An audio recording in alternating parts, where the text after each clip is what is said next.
आज के जो कहानी मैं आपको सुनाने जा रहा हूँ ये सब कहानी से बिल्कुल अलग है। यह कहानी ज्ञान से परिपूर्ण है।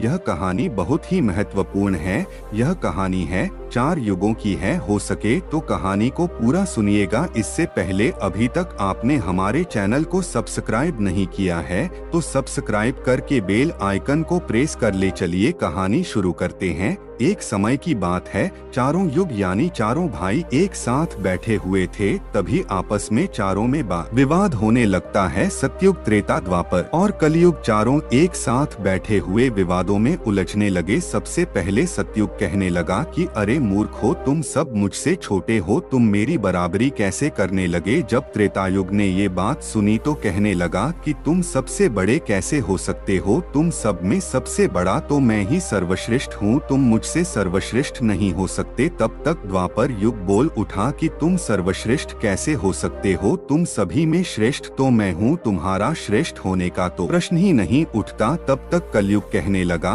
कि तुम तीनों श्रेष्ठ बन रहे हो परंतु हकीकत तो जानते ही नहीं, वास्तविकता में श्रेष्ठ तो मैं हूँ। इस तरह से चारों युग आपस में झगड़ने लगे। तब चारों युगों ने फैसला किया कि हम ऐसे आपस में फैसला नहीं कर सकते। तब जाकर चारों युगों ने आपस में निर्णय किया कि हम ऐसे फैसला नहीं कर सकते। हम में से कौन बड़ा है, कौन सर्वश्रेष्ठ है, इसका फैसला तो भगवान भोलेनाथ करेंगे। चलिए वहाँ चलते हैं, वही आदि और अनंत। चलिए उन्हीं के पास कैलाश पर चलते हैं, वही हमें बताएंगे कि हम में कौन बड़ा है और कौन छोटा है। इसका निर्णय स्वयं भगवान शंकर करेंगे, इसका निर्णय हम नहीं कर सकते। चारों युगों ने मिलकर योजना बनाई कि चलिए कैलाश पर चलते हैं। चारों युग कैलाश पर्वत पर चले जाते हैं। जब वह कैलाश पर्वत पर पहुंचते हैं तो द्वारपाल उन्हें रोक लेते हैं। द्वारपाल कहते हैं कि तुम चारों कौन हो और कहां जा रहे हो। तो चारों युग कहने लगे कि हे द्वारपालो, हम भगवान शिव से मिलना चाहते हैं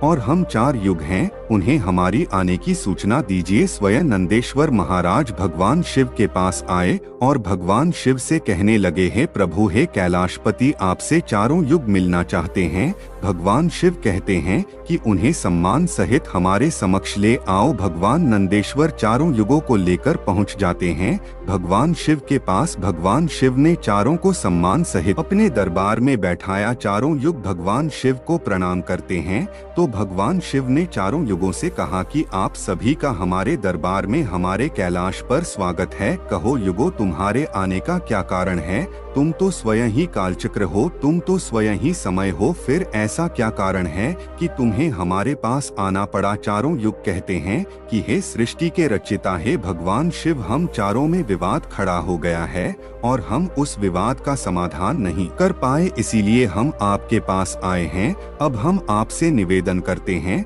और गुहार करते हैं कि हे भगवान, आप ही हमारा फैसला करें, आप हमारा न्याय करें और हमें बताएं कि हम चारों में सबसे बड़ा कौन है, हम चारों में सर्वश्रेष्ठ कौन है। भगवान शिव कहते हैं कि इसका फैसला तो तब होगा जब आप चारों अपना अपना फैसला सुनाएंगे। तो भगवान शिव सतयुग से कहते हैं, सतयुग तुम बताओ, तुम कैसे बड़े हो। तुम अपने आप को सर्वश्रेष्ठ बताने की कोशिश कर रहे हो, तुम अपने आप को सर्वश्रेष्ठ बताने की कोशिश कर रहे हो, लेकिन हो कैसे, यह मुझे बताओ। तब भगवान शिव से सतयुग कहता है कि देखिए प्रभु, मेरी आयु सबसे ज्यादा है, मैं 17 लाख वर्ष का हूँ और अन्य युग हमसे तो बहुत छोटे हैं, इसीलिए मैं इन सभी से लंबी जाऊंगा। तब तक कलयुग बोल उठा, कहने लगा कि यह प्रभु, व्यक्ति कभी आयु से बड़ा नहीं होता, व्यक्ति तो गुणों से बड़ा होता है। प्रभु, मैंने तो यही सुना है। भगवान शिव ने कलयुग के दलील को माना और सतयुग से कहा कि सतयुग, तुम इस तरह से बड़े तो नहीं हो। साथियों, कहने लगा कि यह प्रभु, मेरे युग में जो व्यक्ति हुए बड़े ही बलवान हुए, बड़े ही पराक्रमी हुए, वह पृथ्वी को उठा ले जाएं, ऐसे पराक्रमी और बलवान थे। और मेरे राज में जब मेरा राज्य था तो उसमें भगवान श्री हरि विष्णु ने कोई अवतार लिए। देखिए प्रभु, नरसिंह अवतार मेरी काल में हुआ, 12 अवतार मेरे ही काल में हुआ मत्सत्य मेरे ही शासनकाल में हुआ। तब तक त्रेतायुग बोल उठा कि नहीं प्रभु, क्या प्रभु श्री हरि विष्णु के अवतार होने से वह बड़े हो सकते हैं? तो प्रभु अवतार तो मर्यादा पुरुषोत्तम श्री राम का मेरी काल में भी हुआ था, जिन्होंने संसार को मर्यादा सिखाया। और बलवान की बात करते हो, कुंभकर्ण जैसे योद्धा, रावण जैसे योद्धा मेरे शासन काल में भी हुए हैं प्रभु। इस तरह से तो सतयुग बड़ा नहीं हो सकता, फिर इन सब में बड़ा तुम्हें हूँ। जब यह बात द्वापर युग ने सुनी तो द्वापर युग कहने लगे कि यह प्रभु, यह दोनों बड़े बन रहे हैं, परंतु यह तो दो बड़े कैसे हो सकते हैं? देखिए प्रभु, आप जानते हैं कि जब मेरा शासनकाल आया तो मेरे काल में तो भगवान श्री कृष्ण जैसे अवतार पैदा हुए, जो कि 16 कला से संपूर्ण पारब्रह्म परमेश्वर थे, जिन्होंने विराट रूप दिखाया। ऐसा विराट रूप तो साक्षात भगवान विष्णु भी नहीं दिखा सकते हैं। भगवान योद्धाओं की बात करते हैं तो मेरे शासन काल में बड़े बड़े योद्धा कंस, जरासंध, भीष्म पितामह और पांचों पांडव तो मेरे ही काल में शासन काल में हुए थे प्रभु। स्वयं बलराम मेरे ही शासन काल में हुए थे। तो बताइए प्रभु कि मेरे शासन काल में कौन सा योद्धा इनके योद्धा से कम था? हे प्रभु, इन सब में बड़ा तो मैं हूँ। तब तक कलयुग बोलू कहता है कि यह प्रभु, मैं इनकी बातें मान लेता हूँ। इनके शासन काल में जो भी योद्धा हुए, जो अभी अवतार हुए, उनमें बुद्धि नहीं थी, वह बिल्कुल मूर्ख थे। और जिनके शासन काल में मूर्ख प्राणी पैदा हो, क्या वह बुद्धिमान हो सकते हैं? क्या वह सर्वश्रेष्ठ हो सकते हैं? कलयुग कहने लगा कि नहीं भगवान, मेरा शासनकाल सबसे अच्छा है। मेरे योग्य व्यक्ति दुखी नहीं पा सकता। अच्छे अच्छे और नए नए तकनीकों से परिपूर्ण मेरा योग, मेरा शासनकाल सभी में सर्वश्रेष्ठ है। जब भगवान शिव ने चारों युग सतयुग, त्रेता, द्वापर और कलयुग चारों की वाणी सुनी, चारों के उत्तर सुने, चारों की बहस सुनी, तो भगवान शिव अपने मन में विचार करने लगे और सोचने लगे कि इनका फैसला कैसे डॉट किया जाए। पास में ही माता पार्वती बैठी थी। माता पार्वती कहती है कि यह प्रभु, अगर आप ही इनका फैसला नहीं कर पाए तो फिर इनका फैसला कौन करेगा? फिर तो चारों भाई आपस में ही मर जाएंगे। यह महादेव, इसीलिए आप इनका फैसला कीजिए। सभी देवता मिलकर भगवान शिव से कहने लगे कि हे भोलेनाथ, आप ही का फैसला करें, नहीं तो चारों युग अगर आपस में लड़ने लगे तो फिर क्या होगा? सृष्टि का कालचक्र रुक जाएगा, समय का प्रवाह रुक जाएगा। हे भोलेनाथ, आप ही कुछ कीजिए। भगवान शिव कहते हैं कि ठीक है, मैं समस्त गणों की बात मानता हूँ, मैं इन चारों युगों का फैसला करूँगा। भगवान शिव ने चारों युगों से कहा कि चलो ठीक है, मैं तुम चारों की परीक्षा लूंगा और जो परीक्षा में सफल हुआ वही सबसे बड़ा होगा। सतयुग बोल उठा कि हे भगवान, आप जो चाहे वह परीक्षा ले लीजिए, सब में बड़ा तो मैं ही रहूंगा। कलयुग कहता है कि हे प्रभु, हम भी परीक्षा देने के लिए तैयार हो जाते हैं, आप तो बस परीक्षा लीजिए। चारों युग परीक्षा देने के लिए तैयार हो जाते हैं। भगवान शिव ने 100 टन वजन का एक परसा लिया, लोहे का परसा, और कैलाश पर्वत के नीचे एक तलहटी में रख दिया और उस परसा के पास में ही एक चावल का ढेर लगा दिया। भगवान शिव ने चारों युगों को बुलाया और कहा कि तुम चारों यह देख रहे हो, तुम्हारा परीक्षा अभी हो जाएगा। भगवान शिव सतयुग से कहते हैं कि सतयुग, मेरे 500 गण यहाँ बैठे हैं और इस परसा में रखे हुए चावल को बनाना है। इन चावलों को तुम्हारे युग का व्यक्ति बनाएगा और मेरे यहाँ जितने गण हैं वह सब भोजन चावलों को तुम्हारे युग का व्यक्ति ही बनाएगा और मेरे यहाँ जितने गण हैं वह सब भोजन करेंगे। भगवान शिव कहते हैं कि हे सतयुग, तुम तुम्हारी युग का व्यक्ति बनाओ और उसे भोजन बनाने के लिए भेज दो। और हम सभी लोग यहाँ खड़े होकर देख रहे हैं। जब भगवान शिव की बात सतयुग ने सुनी तो एक बहुत बड़ा बलवान योद्धा सतयुग ने बनाया और कह दिया कि जाओ बेटे, इस परसा में चावल बनाओ और बनाकर के भगवान शिव के इन सभी गणों को भोजन कराओ। अपने महाराज का आदेश सुनकर के सतयुग का आदमी चलता है, वहाँ आकर के देखता है कि उस परसे का भार 100 टन से ऊपर है, हजारों मन से ऊपर का परसा है। वह तो सतयुग का व्यक्ति था, वह बड़ा ही बलवान था। उसने एक बहुत बड़ी भट्टी खोदी और खोदने होने के बाद पेड़ों को तोड़ करके लाया और उसमें अग्नि चलाई। अग्नि जलाने के बाद परसे को एक हाथ से उठाया और उठाकर के भट्टी पर रख दिया और चावल उठाया और परसे में डाल दिया, पानी डाल दिया और चावल बना डाला। जब बहुत विशाल परसा में चावल बन गए तो उस व्यक्ति ने जो सत्युग का था समस्त गणों को बैठाया, पत्तल दिया और चावलों से भोजन करा दिया। उसने अपना कार्य पूरा करके अपना मालिक सत्युग के पास आया और कहने लगा कि हे प्रभु, मैं जा रहा हूँ, अब मेरा काम हो गया है। भगवान शिव और अन्य लोग देख रहे थे। भगवान शिव त्रेता युग से कहते हैं कि हे त्रेता, और तुम अपने युग के व्यक्ति को भेजो और यह परसा जो रखा हुआ है इसे मैं अपने माया से हटा देता हूँ और दूसरा इसी के सामान परसा बना देता हूँ, और तुम अपने युग के व्यक्ति से इस चावल को बनवाओ और मेरे 500 गणों को भोजन करवा दो। त्रेता युग ने कहा कि ठीक है प्रभु, जैसी आपकी आज्ञा। तो त्रेता युग में भी अपना एक महान योद्धा कुंभकर्ण जैसा बलवान प्रकट किया और उसको आदेश दिया कि जो तलहटी में नीचे हजारों टन का परसा रखा हुआ है, इसमें हजारों मन पास में जो चावल रखा है उसे बनाना है, पकाना है, और जब चावल पक करके तैयार हो जाए तो इन 500 गणों को खाना खिलाना है। त्रेतायुग का व्यक्ति भी बड़ा ही बलवान था। वह चलता है, उस परसे के पास आया, पास में भट्ठी खोदी और उस परसे को दोनों हाथों से ताकत लगाई और उठा करके भट्ठी पर रख दिया और परसे में रखने के बाद अग्नि जलाई और अग्नि जलाकर उसमें चावल डाला, पानी डाला, चावल पक करके तैयार हो गए। उस त्रेता युग के व्यक्ति ने उस परसा से निकाला और निकाल करके जितने भी भगवान शिव के गण थे उन सबको खाना खिलाया और भोजन करने के बाद सभी गण वापस कैलाश पर्वत पर आ गए। भगवान शिव ने फिर अपनी शक्ति से उस परसे को समाप्त कर दिया। भगवान शिव द्वापर युग से कहते हैं कि द्वापर, यह दोनों युग अपनी अपनी परीक्षा दे चुके हैं, अब तुम्हारी बारी है। देखिए, इतना ही बड़ा परसा उस तलहटी में तुम्हें दिखाई दे रही है और हजारों मन चावल रखे हुए हैं और तुम्हें मेरे 1500 गणों को भोजन कराना है। द्वापर युग कहने लगा कि ठीक है प्रभु, आपकी जैसी इच्छा, मैं पूरा प्रयत्न करूंगा कि मेरे युग का जो व्यक्ति आपके सभी गणों को खाना खिला सके। द्वापर युग ने भी एक भीम जैसे अवतार वाला बड़ा ही ताकतवर बलवान व्यक्ति को बना करके खड़ा कर डाला और उससे कहा कि जाइए, देखिए तलहटी में परसा रखा हुआ है, वहाँ रखे परसे में चावल को बनाना है और बनाकर इन सभी गणों को भोजन कराना है। वह व्यक्ति अपने प्रभु से कहता है कि ठीक है प्रभु, जैसी आपकी आज्ञा। द्वापर युग का व्यक्ति चलता है,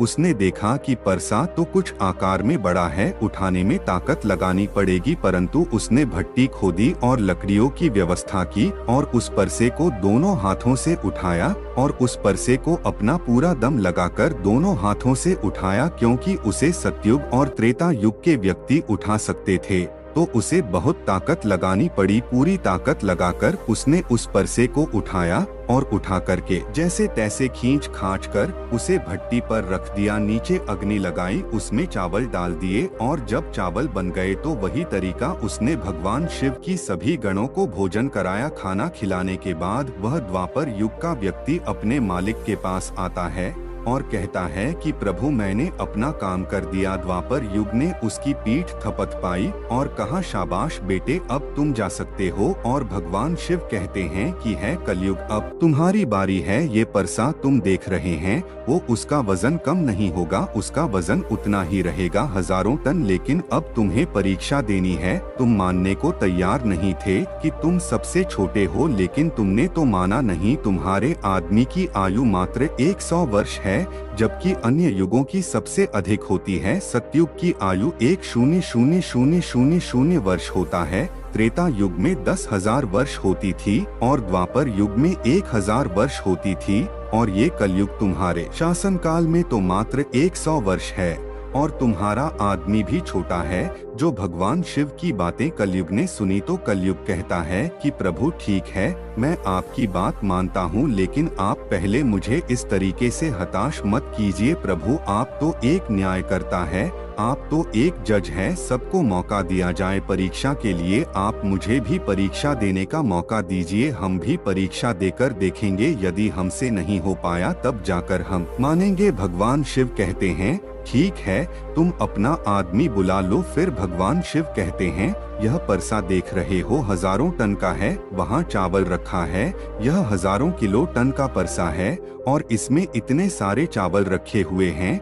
तुम्हारा व्यक्ति क्या करेगा? कलयुग कहता है कि ठीक है प्रभु, आप मेरा तमाशा तो देखिए। तीनों युग हंसने लगे। भगवान शिव भी उसकी बातों को सुनकर अचंभित थे। भगवान शिव सोच रहे थे कि क्या कलयुग का व्यक्ति इतने हजारों किलो टन का परसा उठा पाएगा? कलयुग ने बड़ा ही बुद्धिमान व्यक्ति को पैदा किया, बड़ा ही तीव्र व्यक्ति था, सभी गुणों से संपन्न व्यक्ति को कलयुग ने पैदा किया और पैदा करके व्यक्ति से कहा कि बेटे, तुम्हें अपनी शक्ति दिखानी है, परीक्षा का समय है, यदि तुम इसमें सफल हो गए तो मैं सबसे छोटा हो जाऊंगा। वह व्यक्ति अपने महाराज से कहता है कि महाराज, इस एक परसा की बात करते हैं, आप ऐसा हजारों पर यदि हमारे सामने हो तो भी कुछ भी नहीं कर सकते। जब उस व्यक्ति की बात तीनों युगों ने सुना तो वह हंसने लगे, कह रहे थे कि ये छोटा सा व्यक्ति जिसकी लंबाई मात्र 3 हाथ, यह क्या करेगा? जबकि हमारे युगों की लंबाई तो बहुत हुआ करती थी। यह बात तो बिल्कुल सच है, क्योंकि सतयुग के लोगों की लंबाई 21 हाथ हुआ करती थी और त्रेतायुग के व्यक्ति की लंबाई स्वयं के 14 हाथ थी और द्वापर युग व्यक्ति की लंबाई स्वयं के 7 हाथ थी और कलयुग के व्यक्ति की लंबाई स्वयं के 3.5 हाथ होती हैं। तीनों युग बड़ी जोर जोर से हंस रहे थे। कलयुग कहता है कि आप बस देखते रहिए, मैंने अपने लड़के को भेज दिया है। कलयुग का आदेश पाकर के वह कलयुग का व्यक्ति, तीव्र बुद्धि वाला व्यक्ति तलहटी में आया। तलहटी में आकर के उसने देखा कि परसा का वजन तो बड़ा ही विशाल है, मैं इसे उठा नहीं पाऊंगा। तो उस व्यक्ति ने दिमाग लगाया, उस परसे के नीचे मिट्टी खोदना शुरू कर दिया। परसा तो उसने हिलाया भी नहीं और उसके नीचे भट्टी खोदकर तैयार कर दी है। लकड़ियों की व्यवस्था करने में उसे तो थोड़ा सा भी समय नहीं लगा, क्योंकि लकड़ियां वही रखी हुई थी। उसने उन लकड़ियों को उठा लिया और उस भट्टी में आग जला दी और परसा में चावल डाला, पानी डाला और बस कुछ ही समय में चावल पक करके तैयार हो गए। वह कलयुग का व्यक्ति कितना दिमाग वाला था, उसने कुछ भी नहीं किया, परसे के नीचे भट्टी खोद दी और उसमें आग जला दी, चावल को डाल दिया और चावल में पानी डाला और चावल पक भी गया। जब चावल पर गए तो भगवान शिव के गणों को एक कतार में बैठा दिया। उन गणों से कहा कि आप मेरा साथ दें और इन चावलों को आपस में परोस दीजिए। भगवान शिव के 4 विशाल गण चलते हैं और उन चावलों को बाल्टियों में भर भर के सभी गणों को परोस दिया। तब कलयुग कहता है कि अब आप सब भोजन कर सकते हैं। भगवान शिव के सभी गण खुशी खुशी भोजन करते हैं। कलयुग का मनुष्य उन 4 शेष बचे गणों को भी भोजन कराया। भोजन कराने के बाद उस परसे को साफ किया और परसा वही छोड़ दिया और उसका काम पूरा हो गया। वह अपने महाराज कलयुग के पास आया और आकर के कलयुग से कहा कि हे प्रभु, मैंने आपका काम कर दिया है। कलयुग बहुत खुश था, वह उसका पीठ थपथपाता है और कहने लगा, वाह शाबाश, आपने मेरी लाज रख ली, आपने मेरी परीक्षा पास कर ली। भगवान शिव और तीनों युग देख करके अचंभित रह गए। कलयुग कहने लगा कि हे भगवान शिव, और आप निर्णय कीजिए कि हम में से बड़ा कौन है। भगवान शिव मन में विचार करने लगे और सोच करके जवाब दिया। भगवान शिव कहते हैं कि मैंने तुम चारों की परीक्षा देखी। जब सतयुग का व्यक्ति आया तो उसने अपनी ताकत लगाई और ताकत लगा के परसे को उठा करके अग्नि पर रख दिया और स्वयं मेरे सभी गणों को चावल परोसा। जब त्रेता युग की बारी आई तो उस व्यक्ति ने भी बिल्कुल ऐसा ही किया। परसे को उठाया, भट्टी पर रखा, उसमें चावल डाला, पानी डाला और उसे पकाया और सबको खिलाया। और इसी तरीके से द्वापर युग के व्यक्ति ने भी किया। परंतु तुम देखते नहीं कि मात्र 3:30 हाथ का व्यक्ति, इसकी बुद्धि देखिए कितना तीक्ष्ण, कितना विशाल परसा था, शायद उसे हिला भी नहीं सकता था। उसने उस परसे में चावल बना लिया। मेरे इतने गण थे कि अगर वह बाल्टियों से परोसता तो शायद परेशान हो जाता। तो देखिए उसकी बुद्धि, उसने उनमें से ही 4 गण अपने सहायता के लिए बुलाए और चारों गणों से भोजन परोसवाए और स्वयं भी बैठा रहा। ये तो बड़ा बुद्धिमान व्यक्ति हुआ। यह तो बड़ा ही, भगवान शिव कहते हैं कि कलयुग बड़ा ही बुद्धिमान व्यक्तियों का युग होगा। इसमें मशीनों का आविष्कार होगा, बड़े बड़े दिमागधारी होंगे। भगवान शिव कहते हैं कि तुम सब जैसा शासन करते आए हो, चलो ठीक है, तुम सत्य, धर्म और निष्ठा पर रहे हो, चलो ठीक है, लेकिन तुम्हारे योग्य व्यक्तियों में बुद्धि का अभाव था। उन्होंने कभी अपनी बुद्धि का उपयोग नहीं किया। न तो कुंभकर्ण, रावण, इनके जैसे महान योद्धा जिनको मारने के लिए स्वयं भगवान अवतार ले लेकर आए, और यह इतना मूर्ख थे, यह इतना नहीं जान सके कि भगवान है, यह सृष्टि के रचनाकार हैं, और उनसे युद्ध किया और सभी के सभी मारे गए। कलयुग के व्यक्तियों को देखो कितना बुद्धिमान है, और आगे आने वाले युगों में, आगे आने वाले कलयुग के राज में ऐसे ही बुद्धिमान व्यक्ति देखने को मिलेंगे। तो भगवान शिव ने फैसला किया कि तुम चारों में सबसे बड़ा कलयुग होगा। कलयुग मशीनों का युग होगा। कल का नाम है मशीन, और युग माने समय। कलयुग मशीनों का समय होगा। इस समय बड़े बड़े मशीनों का आविष्कार होगा, जो कि सतयुग, त्रेता युग और द्वापर युग में नहीं हो पाएगा। भगवान शिव की बात सुनकर के वह चारों युग भगवान शिव की बात मान लेते हैं, और चारों युग अपने अपने धामों को, अपने अपने राज्यों को लौट जाते हैं। तो आपने देखा कि कैसे भगवान शिव ने चारों युगों का फैसला किया। हम आशा करते हैं कि आपको इस कहानी से बहुत कुछ सीखने को मिला होगा।